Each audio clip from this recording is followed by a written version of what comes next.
Bonsoir à vous et merci beaucoup vraiment pour votre présence dans cet espace finalement tout à fait cocooning de la bibliothèque d'Antoing. Vincent et moi souhaitons également remercier Patrick, directeur, mais aussi Guillaume, Donovan, Mathieu, Pierre, Véronique et Christelle de ne pas avoir fait appel, cette fois-ci, attention, à deux intelligences artificielles, mais à des êtres de chair et même de bonne chair et de sang pour ce troisième esprit du rock qui, comme son nom l'indique, allie avec bonheur, enfin on l'espère, l'esprit, la raison, la philosophie et la musique, les chansons, les paroles et les messages qu'elles transmettent. Cette animation s'inscrit aussi dans le cadre du festival de bande dessinée, Tourner les bulles. C'est à dessin d'ailleurs que j'ai mis une belle chemise de Corto Maltese. C'est donc à dessin. C'est le cas de le dire, enfin, il y a dessin et dessin, c'est donc à dessin que les slides du diaporama renverront de manière systématique à la bande dessinée. Ainsi, ensemble, pour ce troisième volet, nous allons emprunter le chemin de la sagesse. Sagesse qui a simplement pour synonyme la vie vécue, ici et maintenant, en cette bibliothèque d'Antoing, la vie vécue en action et en vérité. C'est la vie à la fois simple et difficile, la vie à la fois tragique et douce, la vie à la fois éternelle peut-être et fugitive. Peut-être en effet la véritable sagesse est-elle de se laisser porter, emporter par la vie, avec ce qu'elle comprend de clarté aveuglante, mais aussi d'opacité, d'obscurité, de mystère. Finalement, c'est la sagesse des Grecs, des héros mythologiques et des philosophes. C'est aussi la sagesse de Michel de Montaigne, la sagesse du vent. Le vent ne dit rien, il ne prouve rien, il ne sauve rien. Il s'aime à bruire, à s'agiter, nous dit Montaigne, et se contente en ses propres offices sans désirer la stabilité, la solidité, qualité non sienne. Le vent, c'est donc la musique dans le silence du monde. C'est le silence dans le brouhaha et le tohu-bohu des hommes.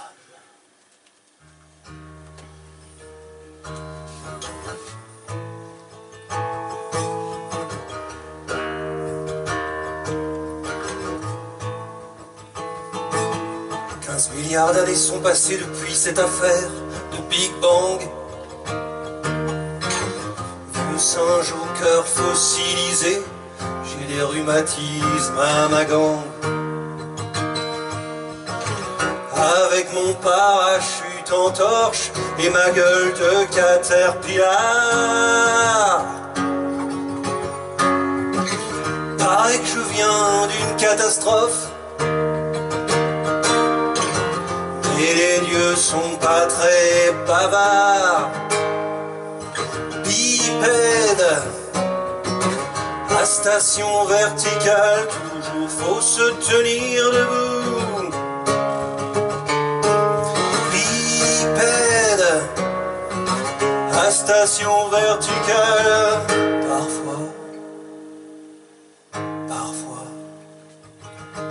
j'ai la nostalgie de la gadoue. Il est parfois des évidences qu'il est bon de rappeler. Qui pense, marche. Qui marche, pense. Marcher sur ses pieds, c'est être humain.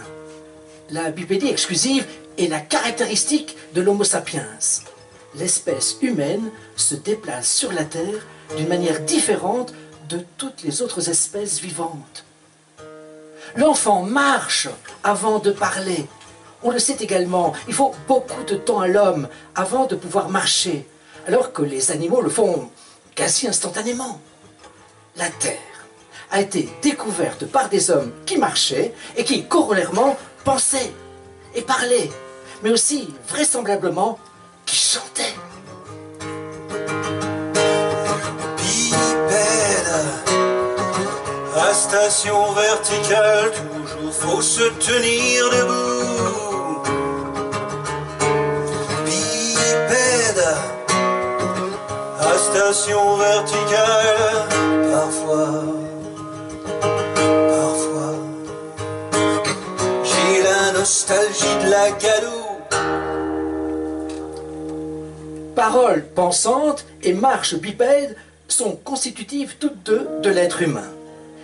Elles s'apprennent presque au même moment de l'existence, entre 1 an et 3 ans, et de manière tout à fait comparable, c'est-à-dire par tâtonnement, rééquilibrage, essais et erreurs. Les philosophes, et nous sommes ici aussi pour philosopher, les philosophes témoignent de ce lien tout à fait indéfectible entre la marche d'une part et la pensée d'autre part. Michel de Montaigne, par exemple, affirmait d'abord penser avec ses jambes et disait avoir besoin de bouger, de marcher pour réfléchir.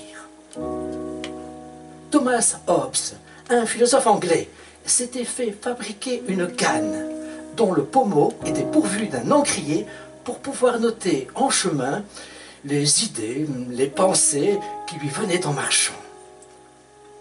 Même exigence chez Nietzsche, qui n'a eu de cesse de parcourir les sentiers autour de Sils Maria et dans les environs de Nice. Toujours radical dans ses propos, Nietzsche énonce même qu'il faut se méfier de toute pensée qui n'a pas mis les muscles à la fête. Les sédentaires, les culs de plomb comme il les appelle, ont des idées qui leur ressemblent.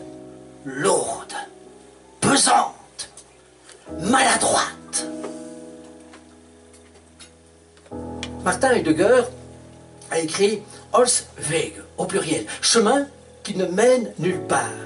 La philosophie, énonce-t-il, trace des chemins qui ne mènent nulle part. Un chemin qui ne mène nulle part, en allemand, se dit Holzweg. C'est un chemin en forêt.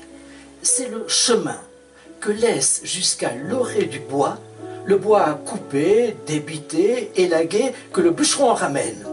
En d'autres termes, c'est un faux chemin, c'est un non-chemin. Bûcherons et élagueurs les chérissent parce que ces faux chemins les conduisent au lieu même de leur travail. Oui, mais les marchands les redoutent parce qu'ils les amènent au plein cœur de la forêt, c'est-à-dire par la suite dans le non frayé, dans le non tracé, dans le non balisé. Martin Heidegger demande dès lors d'emprunter ces chemins, parce qu'il faut vraisemblablement se perdre, pour mieux se retrouver, pour mieux se trouver, pour mieux se connaître, pour mieux s'appréhender. Vincent et moi vous invitons dès lors à cheminer, à flâner, à errer, à divaguer même sur les chemins de la musique, de la poésie et de la philosophie.